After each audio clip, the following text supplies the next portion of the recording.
마태복음 6장 19절부터 24절까지 읽은 말씀 중심으로 풀타임 제자도라는 제목으로 하나님 말씀을 함께 상고하고 은혜를 받고자 합니다. 풀어서 말씀드리면 당신은 풀타임 제자입니까? 라는 제목입니다. 1990년도에 남미에서 목회하시는 목사님이 이 제자 훈련에 관한 아주 유명한 책을 한 권 썼는데요. 당신은 제자입니까? 라는 책입니다. 저도 학부 때 그 책에 많이 관심 가지고 또 소그룹마다 교회마다 청년부들이 또 대학부 학생들이 그 책을 많이 읽은 것으로 기억하고 또 각 선교 단체마다 제자 훈련을 하는 그룹들마다 아마 필독서로 그렇게 읽었던 도서 중에 하나라고 생각됩니다. 당신은 제자입니까? 근데 저는 오늘 하나 더 추가해서 당신은 풀타임 제자입니까? 라는 제목으로 말씀을 삼고자 합니다. 직업과 직장의 종류에 상관없이 현대 사회의 직업 형태는 시간으로 구분하면 풀타임 잡과 파트타임 잡으로 그렇게 우리가 나눌 수 있죠. 풀타임 잡이 무엇입니까?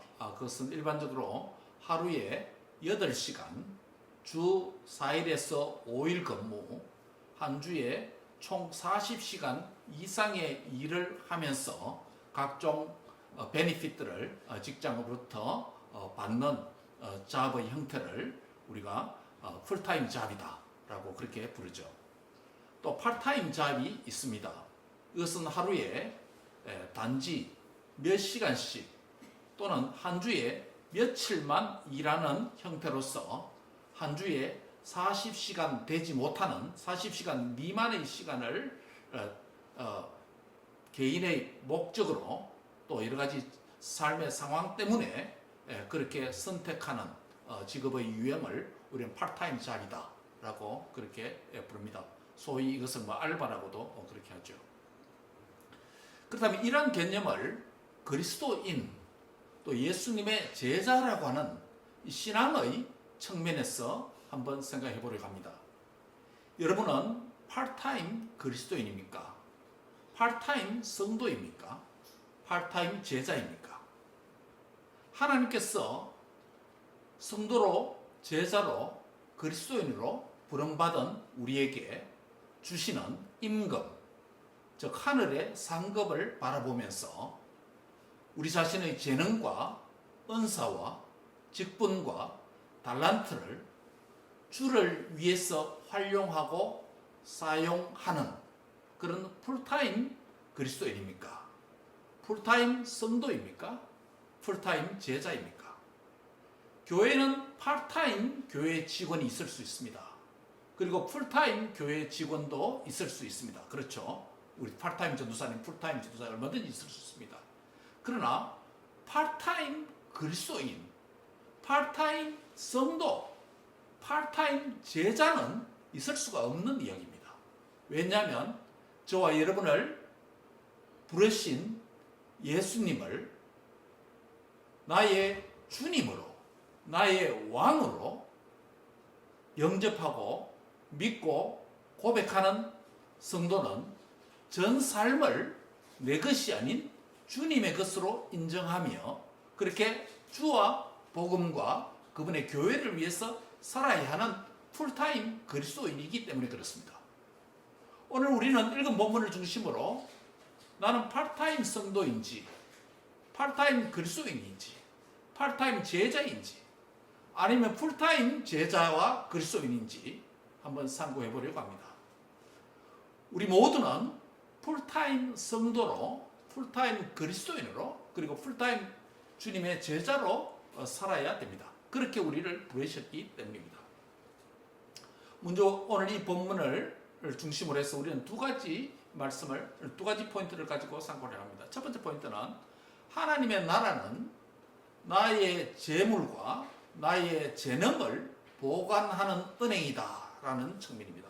한번 같이 하겠습니다. 하나님의 나라는 나의 재물과 나의 재능을 보관하는 은행입니다. 우리는 어떻게 풀타임 그리스도인으로서 살아갈 수 있습니까? 오늘 본문은 첫 번째로 물질 문제를 다루고 있습니다. 물질을 통해서 어떻게 우리가 풀타임 성도와 제자로 살아갈 수 있는지 설명합니다. 본문 19절 다 같이 한번 읽겠습니다. 시작. 너희를 위하여 보물을 거기는 소가 도둑이 하며 도둑이 구멍을 뚫고 도둑질 하느니라. 19절은 시작을 이렇게 시작합니다. 너희를 위하여 라는 목적을 먼저 표현합니다. 너희를 위하여 보물을 땅에 쌓아두지 말라. 너희를 위하여라는 목적 표현을 사용한 이후에 너희의 보물을 땅에 쌓아두지 말라라고 부정적인 금지 명령으로 오늘 본문이 시작합니다. 여기서 보물을 쌓다, 저장하다, 저축하다라는 의미는 우리의 미래의 삶과 계획과 준비 차원에서 하는 저축하지 말라는 이야기가 아닙니다. 저금하지 말라는 이야기가 아닙니다. 이것은 잘못된 동기와 목적, 잘못된 방법으로 불의의 재물을 모으는 것을 금지합니다. 뿐만 아니라 이것은 잘못된 용도로 모든 물질을 지출하고 사용하는 행위까지 금지하는 명령이라고 할 수 있습니다. 요약을 하면 너희를 위하여 보물을 땅에 쌓아두지 말라라고 하는 이것은 저금하지 말라, 미래를 위해서 계획하지 말라 이런 의미가 아니라 두 가지 금지입니다. 하나는 잘못된 목적을 위해서 잘못된 수단을 사용해서 불의의 재물을 얻는 그런 수입 행위를 하지 말라는 것이고, 그 다음 두 번째는 잘못된 목적을 위해서 지출하는 지출 행위에 대한 잘못을 금지하는 명령이라고 할 수 있습니다. 그것을 너희를 위한 보물을 모으고 너희를 위한 또 보물을 쌓는, 사용하는 모든 행위를 포괄하는 명령이라고 말할 수 있습니다. 즉 탐심과 부정직과 정의롭지 못한 잘못된 불의의 방법으로 재물을 모으지 말라라는 것이 1차적 명령입니다. 의미입니다. 그리고 하나님을 위한 사용과 이웃과 선한 사업을 위해서 사용하는 선한 지출 이외에 과도하게 이기적이고 자기 사랑의 차원에서 사용하는 재물을 축적하지 말라라고 하는 금지 명령이라고 할 수 있습니다. 이런 형태의 부의 축적 방식을 두고 오늘 본문은 뭐라고 말합니까? 너희를 위하여 보물을 땅에 쌓아두지 말라라는 금지 명령을 우리 예수님께서 산상설교의 한 부분에서 이 말씀을 하고 계십니다. 잘못된 모든 방법으로 재물을 모으는 것, 하나님과 이웃은 완전히 배제한 채 오직 이기적인 목적만을 위하여서 재물을 모으는 것, 그리고 그러한 사용까지 염두에 두고 오늘 본문은 땅에 보물을 쌓아두지 말라. 목적이 뭐라고요? 너희를 위하여 그렇게 하지 말라라고 말씀합니다. 그리고 이러한 재물의 저장은 뭐라고 말합니까? 경고합니다. 좀과 동록이 해하고 도적이 구멍을 뚫고 도둑질한다 라는 말씀을 하고 있습니다. 여기서 우리는 이 본문이 기록되고 이 본문의 설교가 행해졌던 고대의 성경시대에 부를 축적하는 당시의 한 장면, 한 방법을 엿보게 됩니다. 고대 세계는 현대와 같이 다양하게 부를 축적하는 방법이 전문화되거나 세분화되지 않았습니다. 오늘 현대사회는 부를 축적하는 방법이 뭐 있습니까? 부동산을 투자한다든지, 또 요즘 같은 뭡니까? 디지털 코인이라든지, 또 주식이라든지, 뭐 다양한 부를 축적하는 방법이 있습니다. 그런데 고대 사회는 이렇게 전문화되거나 세분화되지 않았습니다.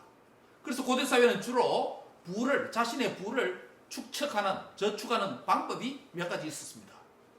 예를 들면 가치 있는 옷감을 구입해서 보관하는 것입니다. 그것이 자기 사용을 위할 수도 있고 또 물가가 높아지면 그것을 시장에 내다가서 팔 수도 있습니다. 그럼 이윤을 남기는 것이죠. 또 금과 같은 보석류를 또 부의 축적 수단으로 사용하기도 합니다. 뿐만 아니라 농경사회 또 목축사회에서는 이 가축을 부의 수단으로 사서 기르고 또 새끼를 낳고 또 부르고 불려가는 그런 부의 축적 수단으로 가축류를 사용하기도 합니다. 고대에 일반적으로 부를 축적하는 방식이 이런 방식이었습니다. 그런데 오늘 본문에 보면 이 좀이라고 하는 것이 있습니다. 좀은 천과 같은 어류를 옷감류를 섞게 만든 것입니다. 우리도 어린 시절에 어머니들이 장롱에 천이나 또 옷감을 구입해서 또 명절에 사서 잘 입지도 아니하고 보관을 많이 해두는 그런 것을 보았습니다. 그때 거기 무엇을 넣습니까? 네, 동그란 나프탈렌이라고 하는 화학약품을 넣습니다. 그 좀이라고 하는 천을 먹어서 썩게 만드는 그것을 방지하기 위한 약이었죠. 그리고 좀은 옷감을 섞는 그런 약이었다면 동록이라고 하는 좀 어려운 표현이 있습니다. 동록은 금속 보석류를 부식하게 만듭니다. 여러분 철은 썩지만은 스테인리스 스틸이라든지 또 보석류 같은 거는 녹은 설지는 않지만은 그러나 독특한 어떤 부식 방식이 있습니다. 금반지도 오래 끼지 않고 그냥 놔두면 습도가 있고 또 습해지고 또 거기에 먼지도 않고 하면 금도 부식됩니다. 그 동록이라고 하는 것은 바로 금속류를 부식하게 만드는 곰팡이류겠죠. 즉 값비싼 어류나 옷감을 통해서 부를 많이 축적하고 쌓아두었을 때 좀이 그것을 썩게 만들어서 못 쓰는 옷감이 될 수 있다라고 말씀합니다. 금이나 은 같은 보석류는 동록에 의해서 부식될 수 있다고 경고합니다.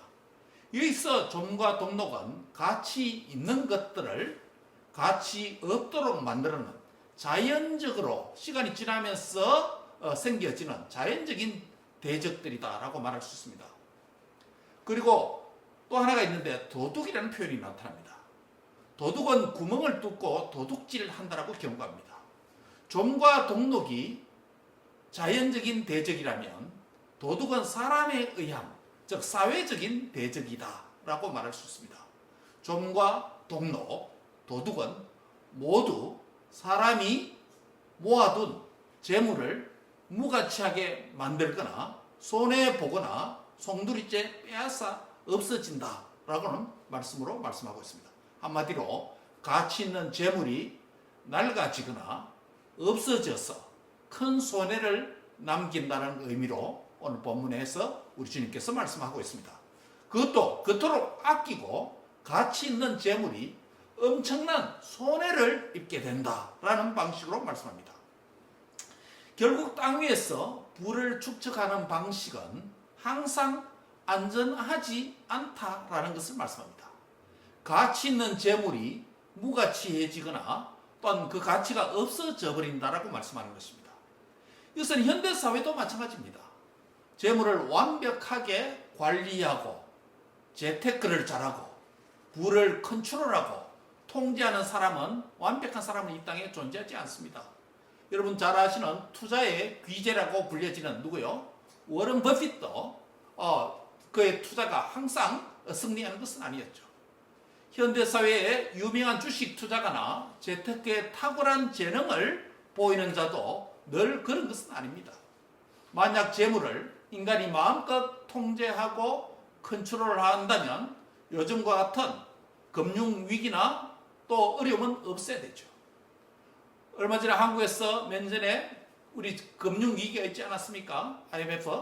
그때 정몽준 씨와 같은 주식만 보유한 그 재벌들은 그 당시 환율 등 여러 글로벌 금융 사건으로 그의 재산이 3분의 1로 줄어드는 경우도 있었다고 합니다. 그리고 개인적으로 전혀 예상치 못했던 지출이 기대 이상으로 지출될 일이 우리 사회에, 우리 가정에, 우리 자신에게 얼마든지 일어날 수 있는 일입니다.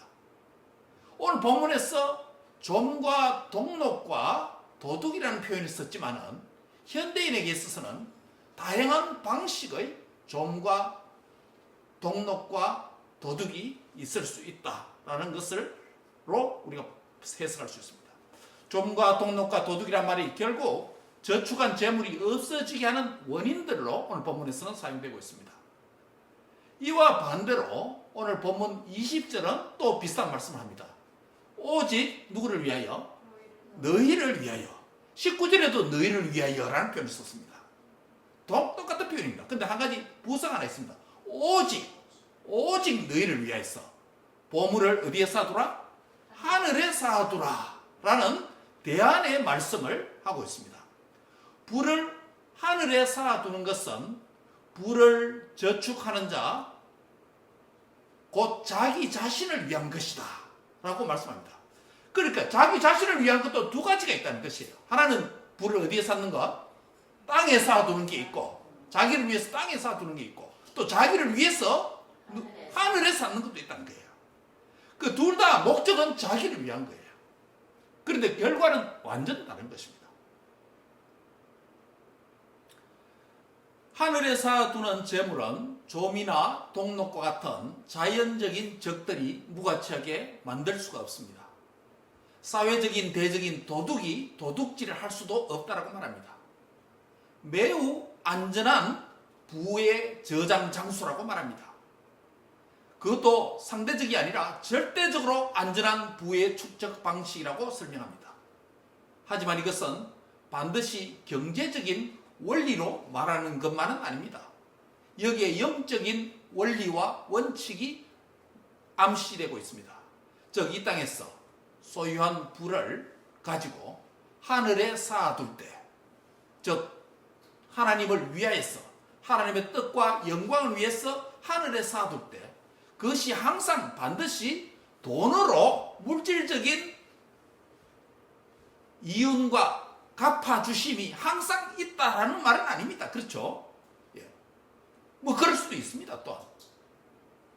그런데 그것보다 더 중요한 것은 뭐냐면 돈으로 계산할 수 없는 가치와 하늘의 그 위로와 상급으로 하나님이 갚아주신다라고 하는 영적인 보상이 암시되어져 있습니다. 그렇다면 물질을 하늘에 쌓아두는 부의 축적 방식은 무엇을 의미할까요? 조금 전에 말씀드린 대로 그것은 재물을 하늘의 목적과 하늘의 뜻을 따라서 선하게 사용하는 것을 의미합니다. 그것이 부를 하늘에 쌓는 방식입니다. 결국 재물을 주와 복음과 교회를 위한 선한 사업을 위해서 지출하고 사용했다면 그것은 어디에 쌓는 것이라고요? 너의 보물을 하늘에 쌓아두는 것이다. 하늘에 쌓아두는 효과가 있다. 근데 하늘에 쌓아둔다고 할 때 그것이 누구를 위한 것이라고 했습니까? 예, 바로 너희 자신을 위해서, 자신을 위한 것이다. 자기를 위한 투자라는 것이에요. 경제적 용어로 표현하면.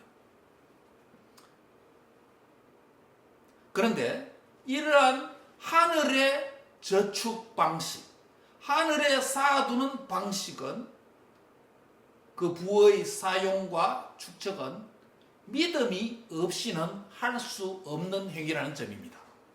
우리 자신을 위한 것임에도 불구하고 자신을 위한다고 할 때 얼마나 이기적인 유익이 있다면 얼마나 우리가 투자할 수 있고 얼마나 이 땅에서 할 수 있겠죠. 그런데 보면은 자신을 위한 것임에도 불구하고 모두가 할 수 있는 것은 아니에요. 조건이 있습니다. 뭐가 있습니까?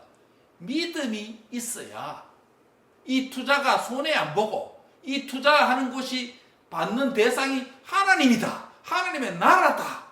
하늘나라의 금고에 저축하는 것이다.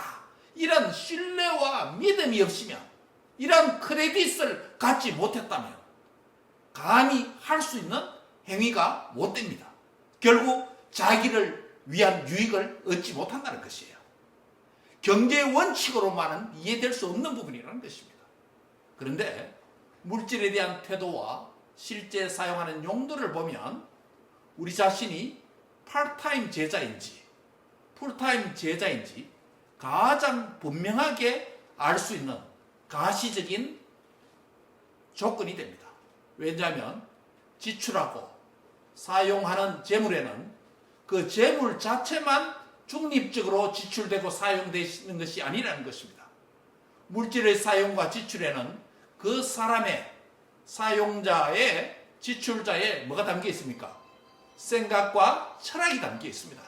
그래서 오늘 본문은 그것을 뭐라고 말합니까? 21절에 내 보물이 있는 그곳에는 내 마음도 있느니라 라고 말합니다. 한 푼이라도 1달러라도 지출되는 것에 자기의 마음이 의식 중에 무의식 중에 담겨 있다는 것이에요. 여기서 마음이라고 하는 것이 뭡니까? 오늘 우리의 찬송 마지막 찬송 불렀던 것처럼 우리의 심령 주의 것이니라고 했죠. 우리의 심령이 주님의 것이다라는 찬송을 드렸는데 오늘 이 본문에 너희 보물이 있는 그곳에는 너의 마음도 있다라고 말합니다. 사람에게서 가장 중요한 생각과 철학과 중심이 담겨 있는 그 표현이 오늘 본문에서는 마음이라는 표현을 사용합니다. 물질은 마음을 이끌어 갑니다. 마음이 있는 곳에 물질도 움직이게 됩니다. 마음과 물질, 하나는 인간의 내면적인 것이고 또 다른 하나는 인간의 외면에 있는 물질적인 물질입니다. 그럼에도 불구하고 서로 다른 속성을 가진데도 불구하고 이 둘은 매우 친합니다. 매우 가까운 동반자입니다. 물질이 가는 곳에 마음도 가고 마음이 가는 곳에 물질도 움직입니다. 이것은 얼마나 사이가 좋은지 몰라요. 이들은 다툼이 없습니다. 이들은 시기가 없습니다. 이들은 질투가 없습니다. 이들은 정오와 미움이 없습니다. 얼마나 친한지 모릅니다. 이 마음이 물질을 움직입니다. 물질이 있는 곳에 마음도 함께 갑니다. 친한 친구보다 가까운 부부보다 더 친밀한 관계입니다. 마음을 온전히 하나님께 드리는 삶, 마음을 관심을 헤아림을 주님을 위한 것, 그것이 곧 주님의 제자이고 천국을 소유하는 삶의 방식이고 주님의 풀타임 제자로 부름을 받은 자의 태도라고 말할 수 있습니다. 그러므로 그리스도인의 삶은 자기 마음을 어디에 두느냐, 그 사람의 파타임 제자인지 풀타임 제자인지 판가름 나게 됩니다. 마음이, 인간의 중심이, 인간의 관심이 어디에 두어져 있느냐. 사랑하는 성도 여러분, 저와 여러분이 예수님을 나의 구주, 나의 왕, 나의 주님으로 영접했다는 것은 나의 모든 것이 누구의 것이다? 주님의 것이다라는 것을 고백하는 것입니다. 즉 나의 모든 것이 주님을 위해서 존재한다는 것입니다. 즉 주님이 나에게 주셔야 누릴 수 있고 주님께서 나에게 허락해 주셔야 내가 사용할 수 있고 또한 주님께서 나에게 주신 것을 마음을 가지고 그분을 위해서 드리고 사용할 때 그 사람을 풀타임 그리스도인이다, 풀타임 제자다, 풀타임 성도다 라고 말할 수 있습니다. 물질의 영역에서. 그러나 오늘 본문은 물질을 언급했으나 이 본문을 읽는 우리는 물질에만 적용할 수 없습니다. 우리의 재능과 건강과 우리의 시간과 우리의 삶의 모든 부분을 어떻게 사용하느냐 따라서 우리는 풀타임 그리스도인이 될 수 있고 파타임 그리스도인이 될 수도 있는 것입니다. 우리가 선물을 받아서 누리고 있는 재능, 건강, 시간, 모든 것을 하나님의 다양한 선물들을 어떻게, 어느 만큼, 무슨 목적을 가지고 사용하고 있습니까? 여러분 가진 재능이 이기적으로 자신만을 위해서 사용되고 있습니까? 그 재능을 가지고 주와 복음과 교회를 위해서 유용하게 사용할 수 있을 텐데 그것을 과도히 아끼는 것은 아닙니까?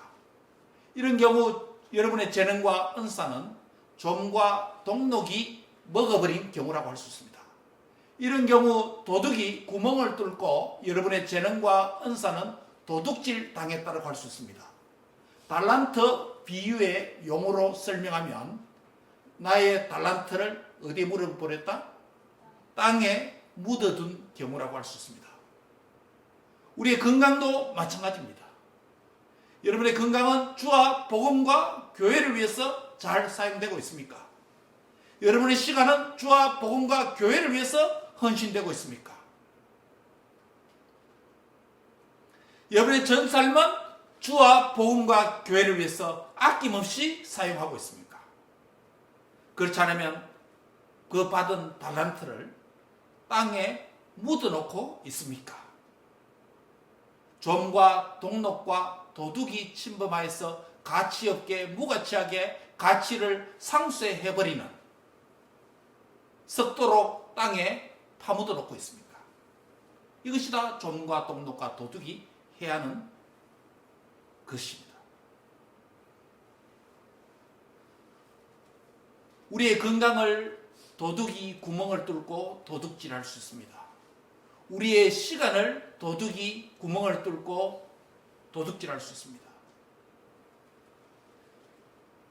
우리의 모든 삶을 좀과 동록이 해야 할 수도 있습니다.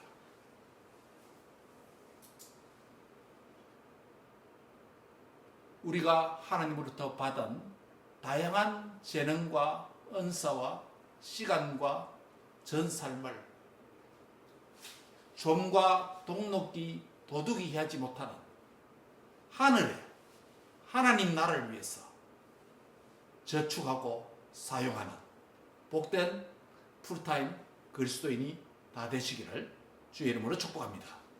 우리에게 하나님께서 일시적으로 관리하도록 사용하도록 맡겨두신 물질과 건강과 시간과 재능과 직분과 은사들을 잘 선용하는 자가 되기를 바랍니다. 이것이 예수님을 나의 주인으로 왕으로 주인 되심 로드십을 고백하는 것이고 이것이 나의 스튜어드십 청지기 됨을 인정하는 삶이라고 할 수 있습니다. 저와 여러분은 소유물이 많은 자가 될 수도 있고 소유물이 적은 자가 될 수도 있습니다. 재능을 많이 가진 자도 될 수 있고 조금을 가진 자도 될 수 있습니다. 중요한 것은 한 달란트라도 땅에 묻어두어서 좀과 동록과 도둑이 해함으로 그것을 얼마든지 선하게 주와 복음과 교회를 위해서 사용할 수 있는데도 불구하고 묻어두고 있다면 풀타임 제자로 사는 삶이 아니라고 말할 수 있습니다. 저와 여러분은 모두가 우리 주님을 주인으로 모시고 우리 자신을 청지기로 인정하면서 모든 것이 주로부터 왔사오매 모든 것을 주를 위해서 사용하는 풀타임 그리스도인으로 풀타임 제자로 살아가는 은혜가 있기를 바랍니다. 두 번째 포인트는 하나님의 나라는 나의 삶의 유일한 목적이다라는 마지막 포인트입니다. 같이 한번 하겠습니다. 하나님의 나라는 내 삶의 유일한 목적입니다. 예, 본문 21절에 보면 아까도 말씀드린 대로 마음이라는 단어가 사용되고 있습니다. 물질에 마음이 동반된다고 했습니다. 22절에 몸이라는 단어가 언급되고 있습니다. 그러면서 우리의 눈은 뭐라고 말합니까? 몸의 등불이다 라는 표현이 있습니다. 물론 은유적인 표현이죠. 그렇기 때문에 해석을 해야 됩니다. 눈이 가는 곳에 뭐가 간다고요? 몸이 간다라고 했습니다. 그래서 눈과 몸은 가장 친한 동반자와 같다는 것이에요. 아까 앞에서 말씀드린 물질과 뭐와 동반자인 것처럼 마음이 동반자인 것처럼 여기서 우리의 눈을 등불로 은유했습니다. 등불은 어둠을 밝혀서 길을 찾고 사람을 인도하는 기능을 하죠. 어두운 밤에 자동차의 헤드라이트는 길을 밝혀주어서 운전자와 자동차를 안전하게 인도하는 등불이죠. 사람에게 있어서 눈은 온몸을 넘어지지 아니하고 사고나지 아니하고 안전하게 인도하는 등불과 같은 기능을 하는 것이 눈이다라는 것입니다. 그래서 23절에 눈이 나쁘면 온몸이 어디에 사로잡힙니까? 어둠에 사로잡힙니다. 넘어진다는 것이죠. 우리 몸의 빛과 등불의 역할을 하는 눈이 제 기능을 발휘하지 못하면 온몸이 얼마나 불편하겠습니까? 우리 5월달 우리 선교사님 기도 제목 가운데 하나가 보니까 어머니가 한쪽 눈이 실명을 완전 했다고 합니다. 그 다음 또 반대쪽 눈도 실명된다고 하는데요. 그 기도 제목에 나와 있던 것 같아요. 눈이 실명된다는 것은 함부로 걸을 수도 없고 달려갈 수도 없고 몸 자체가 어두워진다는 것이에요. 우리는 좀 앞에서 어떻게 풀타임 제자로 살아갈 수 있을 것에 대해서 설명했습니다. 한마디로 청지기 정신이었습니다.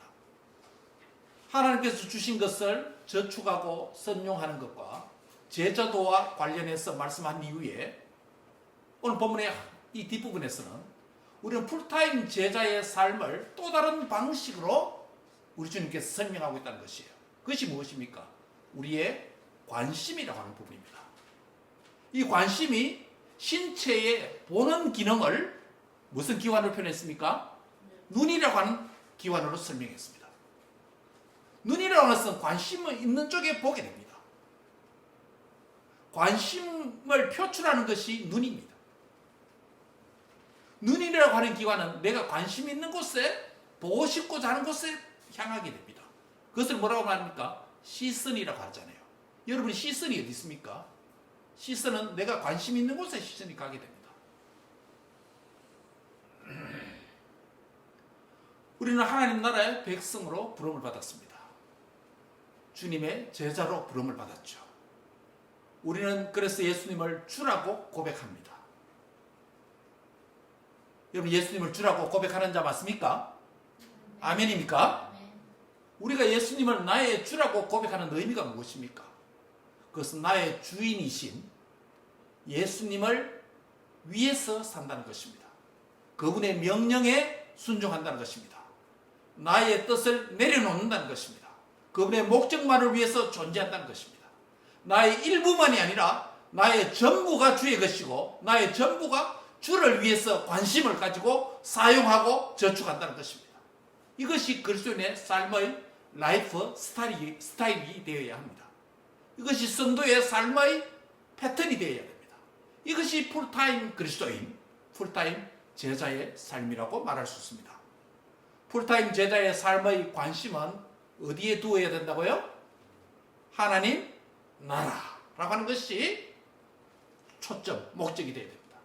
하나님의 나라는 성도의 유일한 삶의 목적이 되어야 됩니다. 주된 관심사가 하나님의 나라가 되어야 됩니다. 그리스도는 그 삶의 목적과 관심의 초점이 어디에 모아져야 된다고요? 하나님의 나라가 되어야 된다는 것이죠.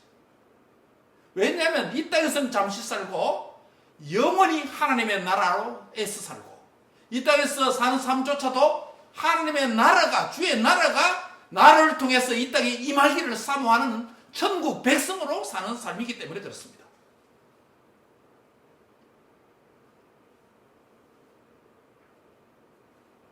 하나님 나라가 우리의 주된 초점이라고 하니 이것이 너무 추상적으로 들립니까?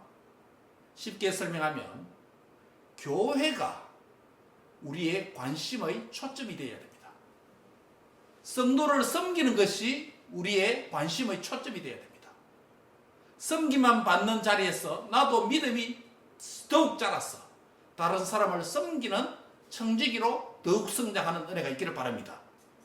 교회에서만 주님을 섬기는 자로 살 뿐만 아니라 교회에서만 다른 사람을 섬기는 자로 살 뿐만 아니라 풀타임 그리스도인은 어느 장소에든지 어느 시간이든지 파트타임이 아니기 때문에 풀타임 제자이기 때문에 모든 곳에서 하나님의 나라를 위해서 다른 사람을 섬기는 자로 살아야 될 줄 믿습니다. 오늘 파트타임 그리스도인을 가장 잘 대변하는 표현이 뭘까요? 오래전부터 우리가 이런 표현을 썼습니다. 선데이 크리스찬. 선데이 크리스찬이 뭡니까? 일주일에 7일 가운데 선데이, 예배, 교회 가는 날 하루만 그리스도인처럼 살아주는 것. 그게 파트타임 그리스도인의 전형적인 모습입니다. 풀타임 그리스도인이라고 할 때, 풀타임 제자라고 할 때, 일주일 7일을 그리스도의 제자로, 주님을 나의 주인으로 모든 시간대에서, 모든 장소에서, 모든 사람과 관계의 영역 안에서, 모든 일들 가운데서 주님의 제자로 살 때, 그리스도인으로 살 때, 성도로 살 때, 그 사람은 어떤 제자라고요? 풀타임 제자인 것입니다. 여러분, 선데이만 그리스도인처럼 흉내만 냅니까? 그건 파트타임 그리스도인이에요. 전형적인 파트타임 성도예요. 예수님은 저와 여러분을 파트타임 그리스도인으로, 파트타임 제자로, 파트타임 성도로 결코 부르지 않았습니다. 우리 주님은 저와 여러분을 풀타임 제자로, 풀타임 성도로, 풀타임 그리스도인으로 부르셨는 줄 확신할 수 있기를 바랍니다. 이게 우리 부름의 의미입니다. 그리스도의 콜링의 의미입니다. 마지막 본문 24절은 한 주인을 섬기는 것에 대해서 말씀합니다. 고대사회의 노예가 두 주인을 섬기지 못했습니다. 누가 그 노예를 가격을 주고 구입했느냐에 따라서 주인이 됩니다. 구매를 당한 그 노예는 자신을 구입한 오직 한 주인을 위해서만 살아야 됩니다. 그게 노예의 신분이고 노예의 라이프 스타일입니다. 하프타임 슬레이브, 하프타임 노예는 없습니다. 오늘은 이 집을 위해서 살고 내일은 저 집을 위해서 봉사하는 그런 노예는 없습니다. 당시의 노예 제도를 통해서 우리 주님께서 매우 클리어하게 주님과 우리의 관계를 설명해 줍니다. 파트타임 제자와 풀타임 제자를 매우 분명하게 노예 제도를 통해서 언급합니다. 두 주인을 만약 섬긴다면 그 노예는 둘 중에 하나는 어떻게 하고요? 가볍게 여기고 또 다른 하나는 무겁게 중히 여긴다는 것입니다. 즉 삶의 초점이 흐려집니다. 물질과 세상과 겸하여 주님을 섬길 수 없다, 두 주인을 섬길 수 없다라고 말합니다. 우리의 생계를 위해서 직업이 필요합니다. 자업이 필요합니다. 일터가 필요합니다. 수입이 필요합니다. 그러나 생계 그 자체를 위해서 살고 물질 그 자체가 우리의 관심의 대상이라면 우리는 풀타임 제자가 아닌 것입니다. 내가 하는 직업을 통해서, 내가 하는 자업을 통해서, 내가 가진 일을 통해서 하나님 나라를 꿈꾸시기 바랍니다. 하나님의 영광을 위해서 일하시기 바랍니다. 교회를 통해서 하나님께 영광 돌리는 것이 삶의 목적과 관심의 초점이 되시기를 바랍니다. 즉 주님을 위한 물질이어야 됩니다. 주님을 위한 직업이어야 합니다. 주님을 위한 수입이어야 합니다. 우리의 전 삶이 주님을 위한 청지기 도구이기 때문에 그렇습니다. 우리를 풀타임 그리스도인으로 주께서 콜링해 주셨기 때문입니다. 그러므로 하나님만이 우리의 유일한 섬김과 예배와 영광과 봉사를 해야 될 유일한 대상이라는 것을 확신하시기 바랍니다. 우리가 관심을 가지고 추구하는 것이 오직 물질 때문이라면 우리는 아직 나를 부르신 주님의 목적과 나를 그리스도의 제자로, 풀타임 제자로 부르신 이유를 아직도 깨닫지 못하고 사는 것이 됩니다. 이런 삶은 물질이나 성공이나 자아 성취가 그를 이끌어가는 유일한 관심이 됩니다. 목적이 됩니다. 이런 삶은 그리스도가 아직 주인이 아닌 삶입니다. 이런 사람은 아직 주님을 영접한 주인으로 섬기는 청지기가 아닙니다. 자기가 자기 인생의 주인으로 사는 삶인 것입니다. 이런 사람에게는 예수님이 그의 인생의 주인과 왕이 결코 아닙니다. 그는 필요상, 체면상 예수님을 의지하는 자입니다. 내가 필요할 때만 찾는 팔타임 성도입니다. 한마디로 이런 삶은 풀타임 제자의 삶이 아니라 팔타임 제자라는 것입니다. 우리는 24시간 교회에 살지 않습니다. 24시간 일주일 7일을 예배당에 있지 않습니다. 다양한 삶의 공간과 시간 안에서 다양한 관계 속에서 다양한 일들을 하면서 살아갑니다. 그것이 우리를 그렇게 부르셨습니다. 그리고 나 혼자 거기에 있지 않습니다. 때로는 가정에서 가족들과 함께 있습니다. 때로는 직장에서 믿는 자들 믿지 않는 직장의 동료들과 함께 일을 하고 있습니다. 때로는 믿는 성도와 함께 생활을 하기도 합니다. 때로는 믿지 않는 세상 사람들과 함께 어울려 일도 하고 운동도 하고 교제도 합니다. 밥도 먹습니다. 우리가 가지는 다양한 시간과 다양한 장소와 다양한 일과 다양한 사람과 만나서 교제하고 살아간다 할지라도 나는 그 사람과 만나면 그리스도인이기를 포기하고 파타임 세상 사람으로 파타임 성도로 그들과 교제하고 살아간다면 아직 나는 풀타임 성도는 아닌 것입니다. 다시 묻습니다. 당신은 풀타임 제자입니까? 아니면 파타임 제자입니까? 당신은 파타임 그리스도인입니까? 풀타임 그리스도인입니까? 분명한 것은 예수님은 저와 여러분을 풀타임 성도, 풀타임 제자, 풀타임 그리스도인으로 부르셨다는 것입니다. 착각하지 말아야 됩니다. 어떤 장소에서는 그리스도인처럼 살고 어떤 사람에서는 그리스도인이라는 걸 믿는 것조차 뻥긋하지 못하는 그런 삶을 산다면 나는 아직 풀타임 제자로 삶을 살지 못하고 있다는 것입니다. 한정된 장소에서만, 한정된 시간의 일부에서만, 한정된 일부의 일의 영역에서만 그리스도인으로 살지 말아야 됩니다. 우리 모든 시간, 모든 장소, 모든 관계, 모든 영역에서 그리스도인으로 주님의 제자로 사는 은혜가 회복되기를 바랍니다.